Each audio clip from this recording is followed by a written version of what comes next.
Hogan, can you remember, was there a single person or a specific person who inspired you or led you to get involved in politics in the first place? Can I remember like it was 5 centuries ago? It was Mhm, 20 years ago, and I can remember, and that man's name was Mike Huckabee. I left mhm. journalism to work for Governor Huckabee when he was governor. I met Sarah Sanders when she was 19. So I've been hanging out with that family for a long time. No kidding. Well, for me, my own, a lot of people say that they were inspired to get involved in politics by Ronald Reagan. But for me, my own personal Ronald Reagan was I was a journalist as well. And I was covering this fella's term as governor of the Commonwealth of Virginia. And he inspired me to leave journalism and get involved in politics as well. So let's get right into it. It's Super Bowl week. Got a great guest. We could talk about politics and football because this is the Line Drive podcast.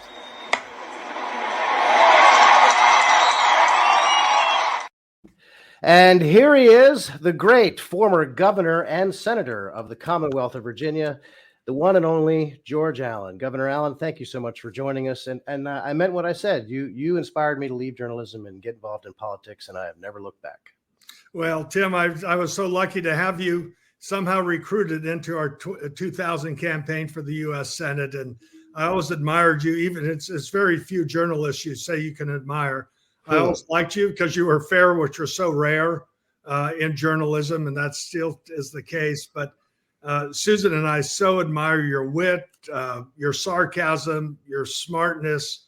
You're quick on your feet, and just an all-around great person. And I really appreciated. That was a great team we had in that 2000 campaign with Jay Timmons and Chris LaCivita. You, good old Jason Miyares was my aide de camp. He's now the outstanding Attorney General of the Commonwealth of Virginia, standing up for freedom. And that was a great election, a lot of fun.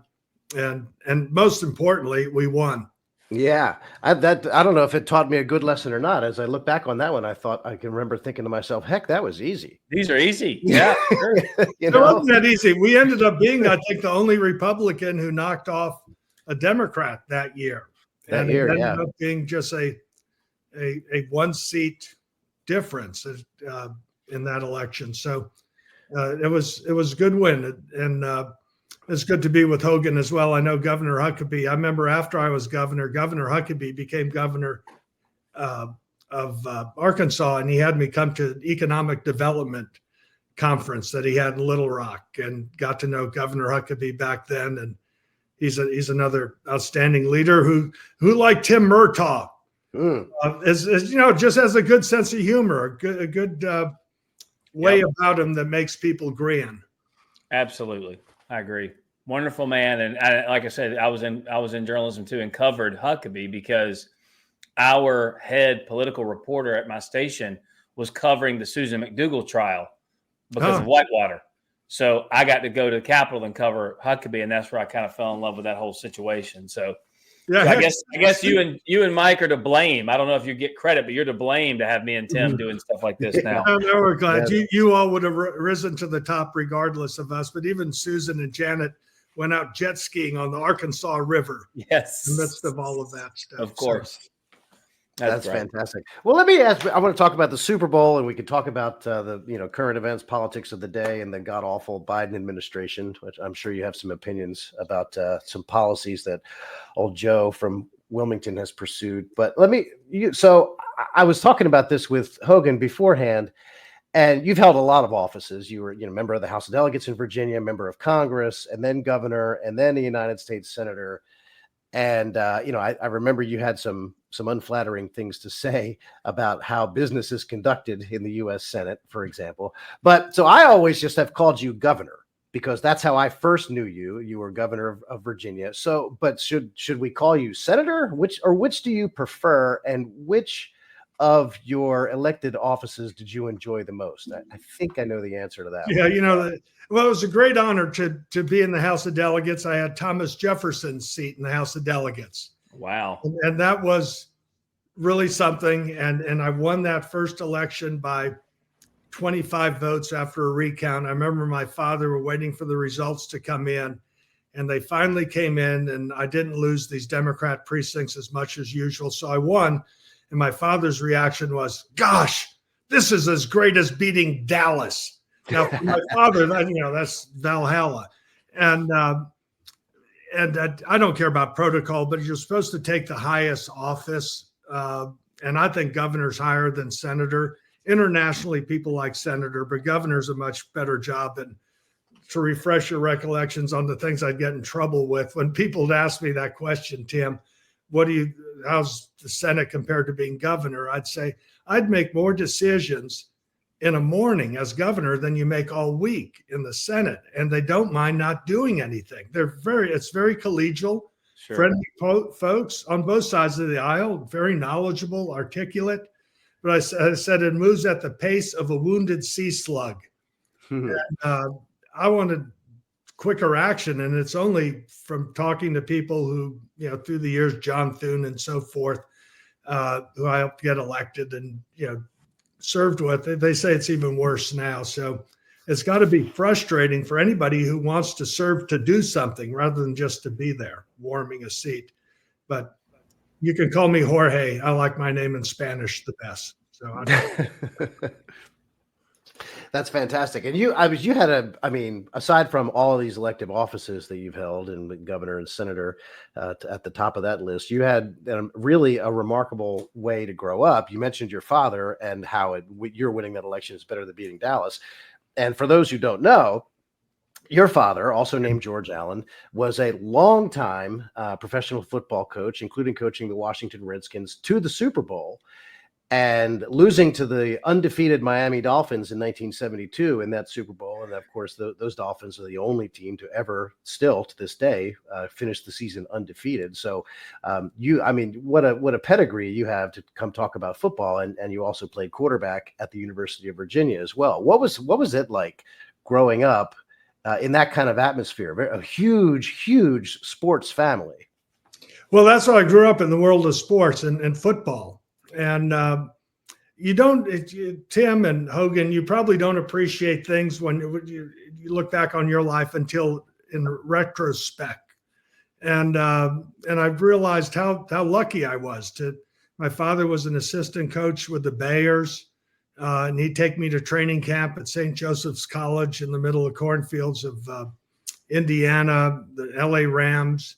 We ran the LA Rams offense in our high school. It was the same terminology, the same plays that the LA Rams had, and other than the Dallas double screen that we had. And those players, the teams were very close. They were like family. My father would trade for a lot of guys from team to team. He'd bring in Richie Pettibone from the Bears to the Rams to the Redskins. Eddie Brown, who my father traded for him. He was a captain of safety from Tennessee.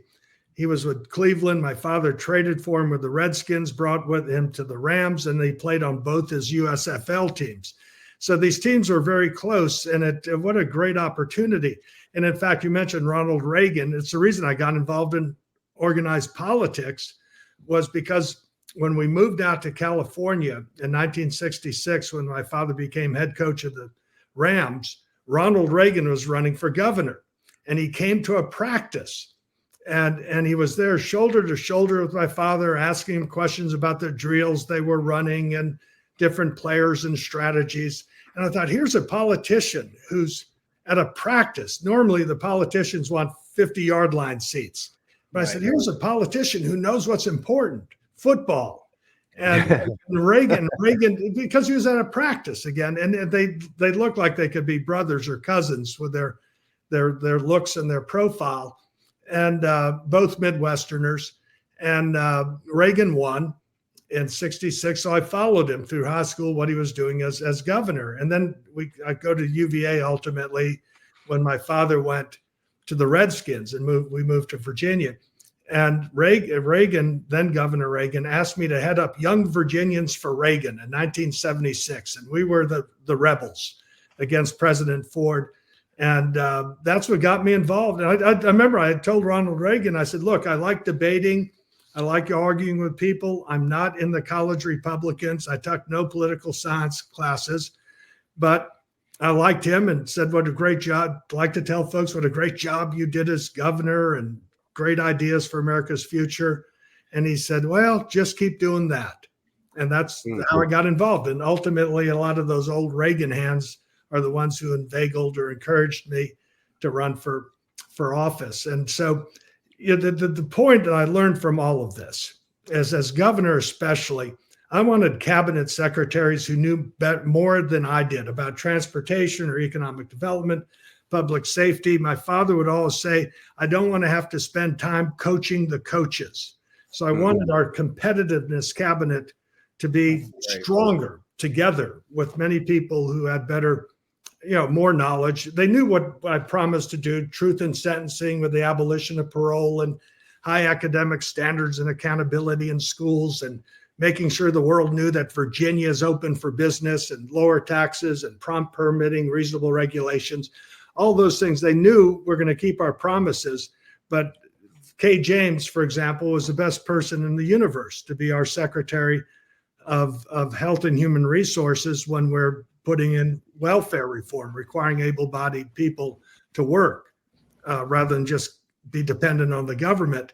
And so we had just had I was very blessed to have a really good team, cabinet members, agency heads, and I had posters on the walls. There was a herd of wild horses running across the range, and it said under it, you either make dust or eat dust. And so we wanted to be leaders. And this thing, you got it here. I've been doing here this, if not us, who, if not now, when. That was given to my father by Ronald Reagan. That's his quote when my father was chairman of the President's Council on Physical Fitness and Sports. And when my father died, my mother said I should have it. And I had it on my mantle in the governor's office, Mr. Jefferson's Capitol, and also in the Senate office, which means, the words of action. You get into office, not just to be in office, but to do things, to make people safer, greater opportunities, make your state, make your country more competitive with lower taxes, reasonable regulations, affordable energy, skilled, capable people to work, and so forth. I could go on endlessly with it. That's the motivation to get things done that matter to real people in the real world. Well, Governor, and that's all fascinating. It's such a great story and a great sentiment to share. You talked about getting things done. You also said that Reagan knew what was important, football. So because of your background, we got a big game coming up this weekend, okay? You obviously follow college because you went to UVA, but you're a Tennessee fan. Right? Correct. But is there, before we talk, I don't even want to talk college right now, but it gets me all fired up. But from the pro standpoint, the game. What do you see? What are your matchups? Who do you think goes away and wins this Super Bowl? Tell us something we don't know about what we're about to see. Well, I think everyone's got a lot of views. I'm one of those who actually cares about the football game rather than halftime shows. Well, I know you're a big Taylor Swift fan, so we that's the only reason you're watching is to see Taylor Swift. We know that. No, the best halftime show, Jerry Jones did a great job getting Dolly Parton to get in a Dallas Cowboys cheerleaders uniform at halftime for the Thanksgiving Day game. No, I think it should be a really close game. Both teams have good defenses. So often in these big games, defenses are absolutely essential. And also, even though the game has gotten so that it's easier to pass and receivers can run free and clear, not with any of the bump and run that used to be there decades ago. I think that the team that can run the ball and stop the run will win. Now, as far as quarterbacks, Brock Purdy is a wonderful story. The last person drafted, Mr. Irrelevant. That's all great. That's what's great about sports, the meritocracy of sports, which we should aspire to in society. It doesn't matter where someone's from, their race, their religion, their ethnicity. You don't care if they went to Iowa State or they went to Tennessee Tech. It doesn't matter. Can you help the team win? And so Brock Purdy is an example of that meritocracy that people have to produce and perform on a level playing field. But Patrick Mahomes, to me, is just a fantastic. He's creative. He's dynamic. I think he's the most talented quarterback in the NFL. I think that the Chiefs on defense have to stop McCaffrey. Passing to him, running to him. Have Brock Purdy have to beat you.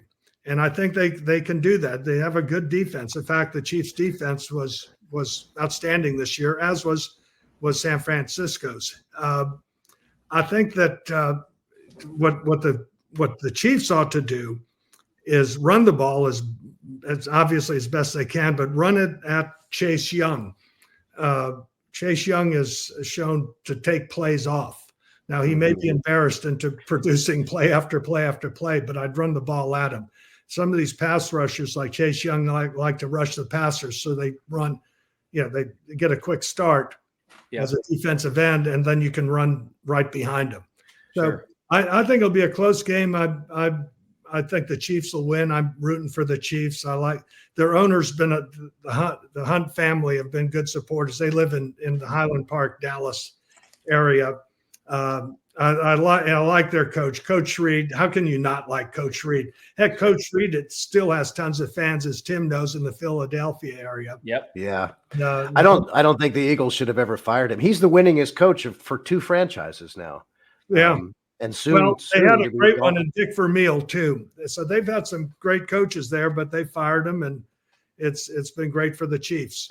Hey, one quick thing. You said something, the halftime show, you talked about Dolly Parton. I've never understood this. You remember when the Super Bowl was like in Minnesota, and then it was like in Detroit. Right. And I thought, Minnesota, here is your chance to showcase a great halftime show with Minnesota native Prince. He's got 1 million songs. You could do a lot of collabs.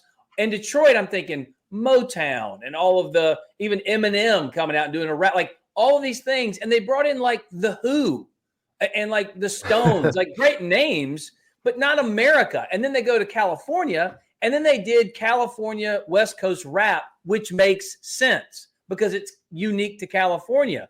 So I know it's a little rant I have. It blows my mind. You wouldn't want to showcase your state and what's cool about your state if you have it. And there you have a plethora of incredible musicians with historic songs, well-loved, well-liked. And they went out of the country and brought in bands from Europe. It didn't make any sense to me. Sorry, I'm going off. That makes me mad. Fine. I wouldn't have known any of those people you're talking about anyway. California, they should have the Beach Boys. Yeah, or that perfect. Anybody that's local, I just blows my mind.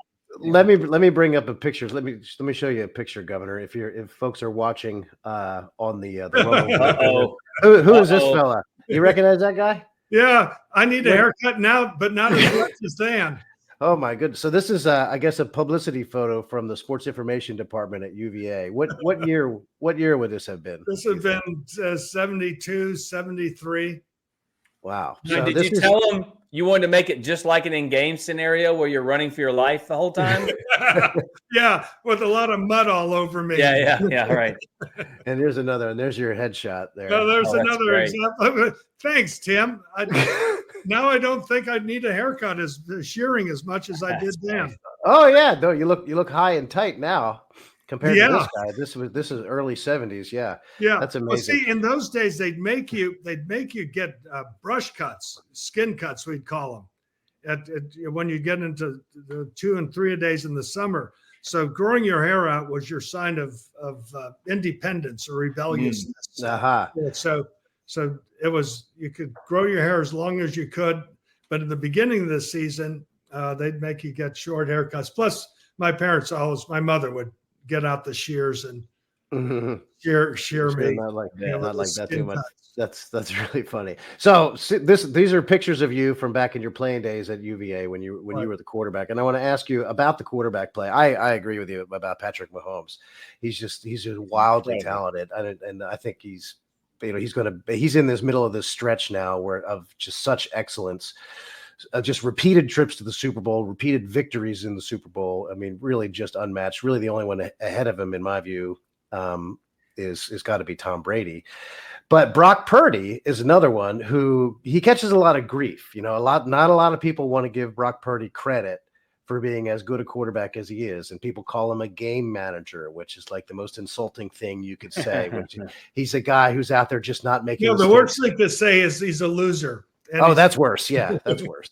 Right. That's true. So, but what do you think? Like I've seen in Purdy, if you blitz him, if you put pressure on Purdy and make him make quick decisions, you can make him make mistakes. Correct. But what do you see from him? And in the quarterback matchup, Mahomes clearly has the edge. But what do you see from Purdy? What is he capable? Well, Purdy. Well, any quarterback, I don't care. Tom Brady, when he'd get knocked down, Yep. it's almost like, oh my goodness, it's undignified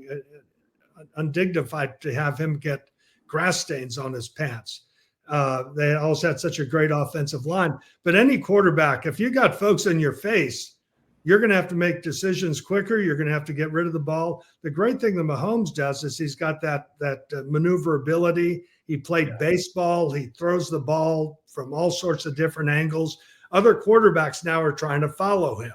When I grew up, I've tried to follow Archie Manning. He was my hero, and he was a mobile quarterback. He even played with a broken arm in the Liberty Bowl against Virginia Tech. But Purdy is more a traditional quarterback, but he doesn't make many mistakes. He benefits from having a good running game. Any quarterback benefits from a good running game. And McCaffrey is just such a great athlete. He's great running. He's great catching the ball. And they have other players. They have good receivers. They have a good tight end. Both teams have good tight ends. Kelsey's probably a little better than Kittle. But the quarterbacks aren't going to be playing against each other. The quarterbacks are playing against opposition defense. And I think it's really for someone like Purdy, the more they can, and if they can blitz, if they can put pressure on him without blitzing, in other words, having their 4 down linemen getting pressure on him, that's great. If they end up having to blitz and throw in, a linebacker or two, that means somebody's going to be open.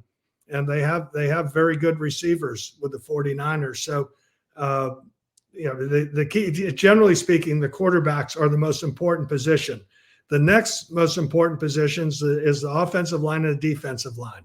And that's where it's won, because with the way the rules are in the NFL or even college these days, the only way you can really have an impact on the passing game is pressuring the quarterback.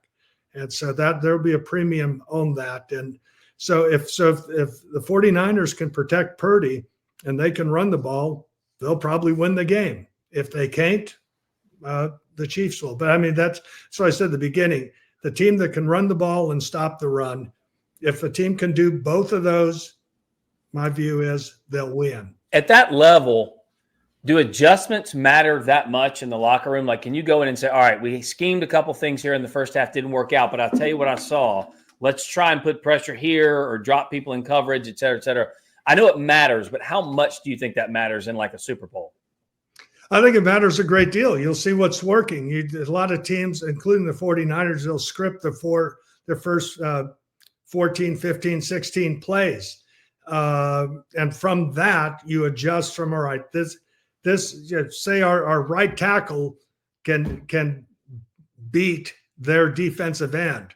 We can run the ball off the right side, or they have it so packed inside, we're going to have to run wide.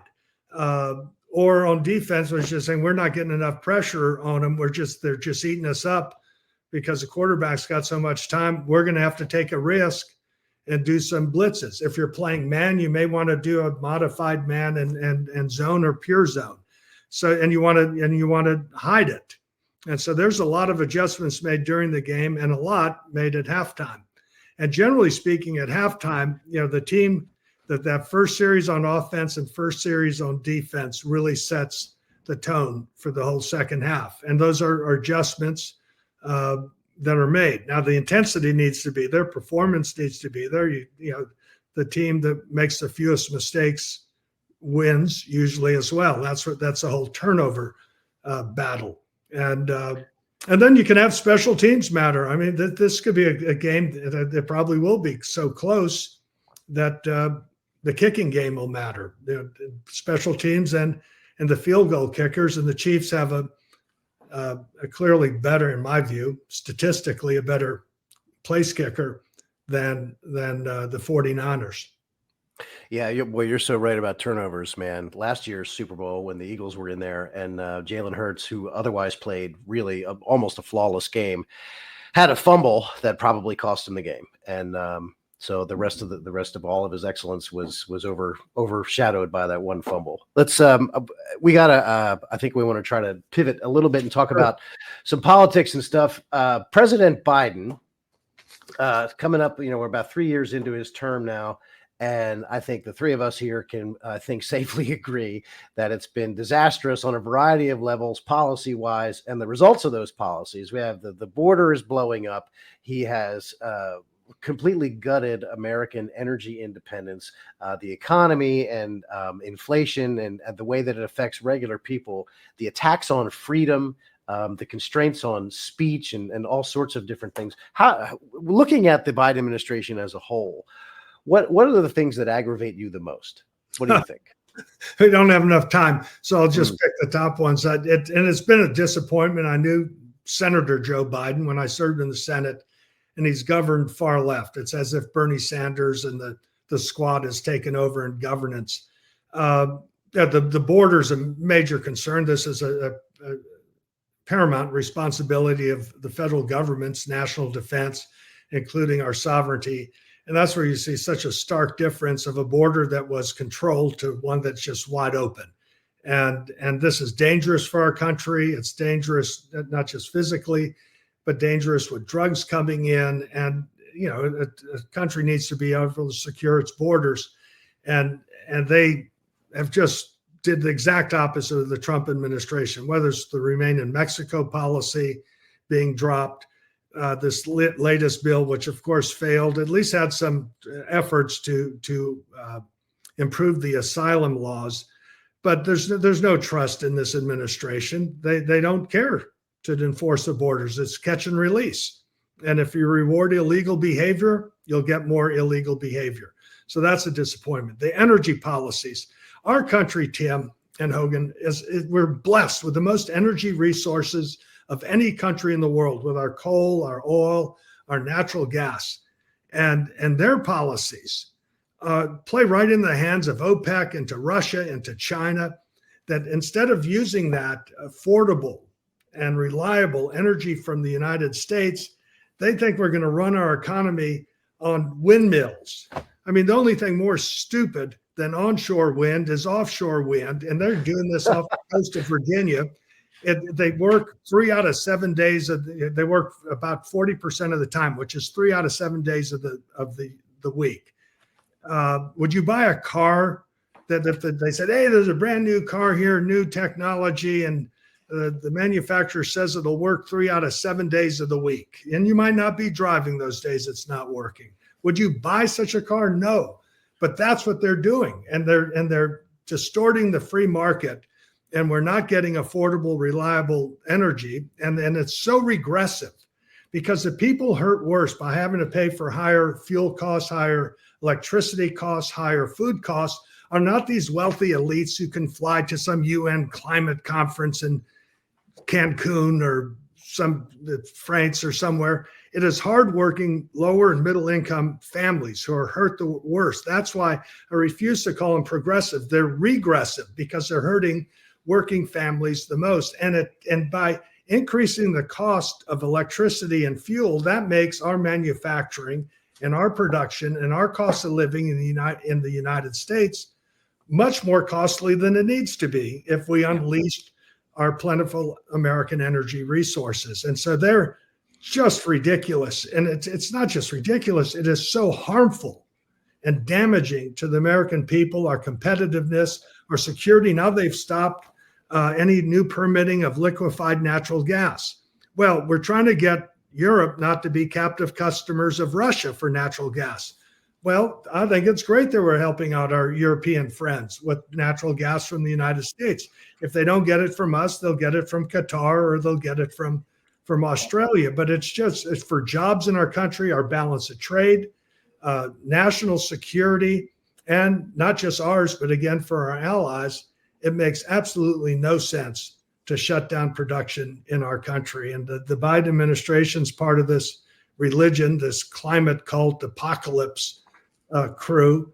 And they think by increasing prices on everyone, this is going to somehow affect the weather. And it's ridiculously harmful and dangerous. And I think That is, by the way, Tim, I know you're from Pennsylvania. The folks in Pennsylvania are not maybe Philadelphia, but the rest of the state is energy literate. And that's why President Trump won Pennsylvania in 2016. And I think people see that. And so in any energy producing state or places where people are energy literate, I think that they're gonna reject these harmful anti-American energy policies with this blissful, whimsical nonsense of thinking we're going to run our economy on intermittent, costly sources of power. I'm not against solar. Solar can be supplemental, and you can have rooftop solar, put solar panels in the airports where there's no cattle grazing on that grass or anything else, or rooftops, parking lots, all that. That's fine. And that you could get some percentage from it, and battery technology will get better. But you're not going to run an economy that cannot have, especially businesses that can have no sags, no surges, no blips, no interruptions on costly electricity. So this just got to get back to reality and think what's best for the people rather than these whimsical climate hysteria approaches. That's a great point. You can't run this. You can't run our country on gumdrops and unicorn hair. You need coal, you need natural gas, and they just act like these things fall out of the sky. But I have to ask you, because yes, you were a governor. We're calling you that because you were, and we like that office way better than Senate, as outlined very astutely in this podcast. But you were a senator, and there's something going on in the Senate now that I think we could really use your insight and your guidance on. So, a couple of points. This interesting thing with Senator Langford putting forth this energy bill, or excuse me, the border bill that, as you point out, really didn't do anything to close the border. How is that done in the Senate, where McConnell kind of gives it over to somebody like that? And then how does that kind of mature into what we end up seeing with the bill coming forward? But also, in a million years, do you think you would have seen McConnell give that bill to somebody, and then as quick as the person he tasked with putting it forward, he backtracks on it and kind of leaves poor Langford out there on a limb? That seems a little weird. So I'm going to ask you about that situation. And then second is, a lot of people on the right now are saying that McConnell's in serious trouble. Cruz and others are looking for a power change dynamic, I guess, in the Senate. So get your thoughts on both of those topics. Okay. Generally speaking, and Tim knows this, I like to talk about ideas and issues, not process and personalities or partisanship. Sure. The way it works, there's times where you let a senator take the lead on certain issues. I came into the Senate and they saw what I had done as governor in Virginia in technology. When I came in as governor, the number one manufactured export from Virginia were cigarettes. Marlboros are made in Virginia. Right. When I left office, semiconductor chips were the number one export. So they had me head up the high-tech task force that then it was Trent Lott and then Bill Frist and then McConnell. But they said, all right, you take the lead on these issues on keeping taxes off the internet, and was the lead on the nanotechnology initiative. So a leader will deploy a senator who has a propensity, an interest, a conversance on an issue to take the lead. And so Langford, who's a conservative from Oklahoma, I mean, if the whole country voted the way Oklahoma did, we'd be better off. Sure. You're just great. And so they took the lead. But he had to negotiate with the other side. And maybe this was the best he could do, dealing with Schumer and the way the Democrats and the Biden White House is. I think as a leader, McConnell saw this as getting nowhere. It wasn't going to get the support from the members. They wasn't going to get the 60-vote supermajority to go with it. And there were just so many problems with it because, number one, you don't trust the Biden administration. Then they had this provision in there that even if everything else was pretty good in it, and there were some things that were better than nothing, especially on the asylum criteria, but it's still going to be catch and release. We know the way they operate. It doesn't matter what the law is. They have laws that they could be using now, but they had a provision, and this is the lawyer in me, that said that if there's a dispute, there's no lawsuits by the states and state courts. You have to sue in the DC court. Yeah, the most crazy. liberal, if nothing else, just that, and that's just a lawyer in me, that, all right, you are rigging the system, because there are going to be lawsuits, because they're going to be having all sorts of writs of mandamus trying to get the Biden administration to enforce, they don't even enforce the current laws, much less a new law. And this is just window dressing. But to allow that in itself was just such an abdication to the elites in Washington, and the worst court well, maybe there's Manhattan court might be worse, but Southern District of New York or the Ninth Circuit, which is awful as well. But the point is that just takes away any recourse from those who think the way that us and others think, that we ought to be protecting and securing our borders rather than this catch and release scheme. So I think what the leader McConnell thought was all right, this is going down. So I mean, why keep beating a horse that's dead? Right. With it, as far as leadership, they'll after the elections this year, they'll select leaders, and we'll see where it goes. I do think there'll be a Republican majority. I think we'll definitely pick up West Virginia. I think we have a great chance of winning in Ohio. And with the right candidate, I think we could win in Montana as well. Now, there's times we thought we were going to win Georgia and Pennsylvania and Arizona and New Hampshire and all this last time, and the Republicans clearly underperformed in those races. So, but I think West Virginia, Ohio are the two best opportunities. I don't see any Republican being in danger losing a seat. So we'll pick up the Senate, and the key will be, and the House will be close. Again, and obviously you get the presidential election, and that's going to come down to Georgia and Pennsylvania, Wisconsin and Arizona, Michigan, Nevada. It's going to be tight again. There's going to be tens of thousands of votes total spread across 3 or 4 states. That's going to decide the presidential election for sure, just like the last two. Yeah, but the thing is Biden is going into this as low approval ratings, lower than even Jimmy Carter. Yeah.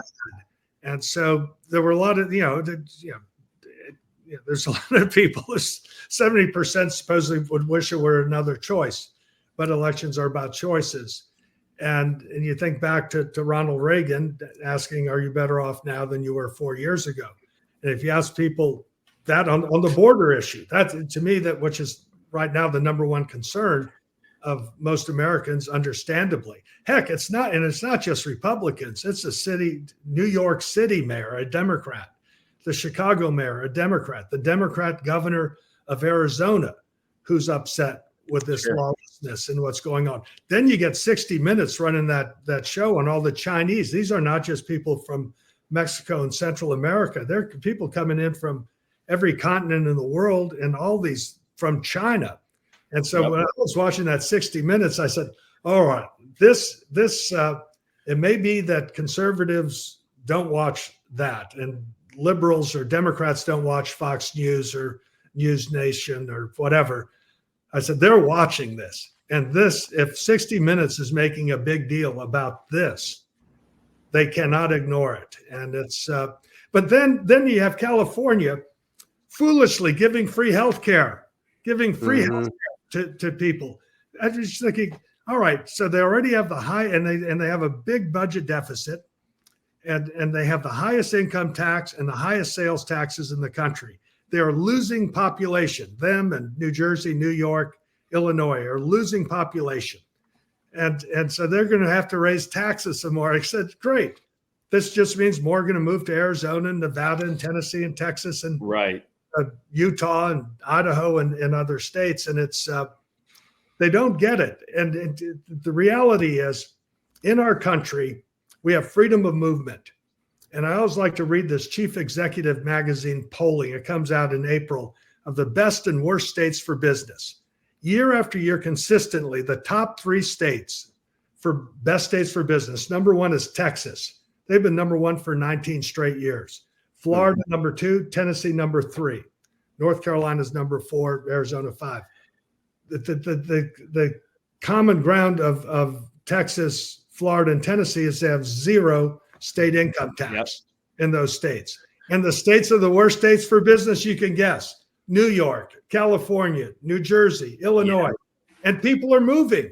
And the pandemic and the restrictions on free people and their livelihoods and the government mandates only accelerated that exodus of people from these high tax, high cost, restrictive states to states where you get more bang for the buck and you get more freedom rather than these nanny laws. And the prime nanny law that I love to bring up in every speech is I ask the audience or the crowd, who do you think ought to decide what kind of car you want to drive? And I say, whether you want a battery, hybrid, gasoline, diesel, corn from a jar, it doesn't matter. We, the people, should decide, not these elitists. Yeah. They want to ban gas stoves and they want to ban the internal combustion engine. And it's really rare to have someone say, oh, I would really like these people in Washington to tell us what kind of car we ought to drive. Yeah. Who is that person? I'd love to meet. Yeah. What else could you tell them to do? Well, Governor, thank you so much. We really appreciate your time. And absolutely. Great insight. To me, this is like a walk down memory lane and hearing you talk so passionately again about all of the different principles and all of your firm beliefs and the way that you governed the Commonwealth of Virginia and operated in the Senate and how you still believe the country should operate. It's so it's refreshing, I guess, based on what we see in Washington now. But I mean, you were so right. And I love what Governor Youngkin is doing in Virginia. Yep. But you are my governor of Virginia for now and for all time. So thank you for your time today. Thank you, Governor. Appreciate it. Great conversation. Good to be with you, Hogan. Great always to be with you, Tim. And I'm so glad we do have Governor Youngkin, who has liberated Virginia. Mm-hmm. And please say hello to Susan, Mrs. Allen, and your kids. It's been a long time. Tyler, Forrest, and Brooke. I remember when you had them sledding down the hill at the Capitol when you were governor. That's how 30. I'm sure you know this. It's been 30 years since you were inaugurated. Heck, Brooke wasn't even born then. But come visit us in Virginia Beach. We'd love to have you. I will do that. Thank you very much, and thank you for listening. This has been the Line Drive Podcast.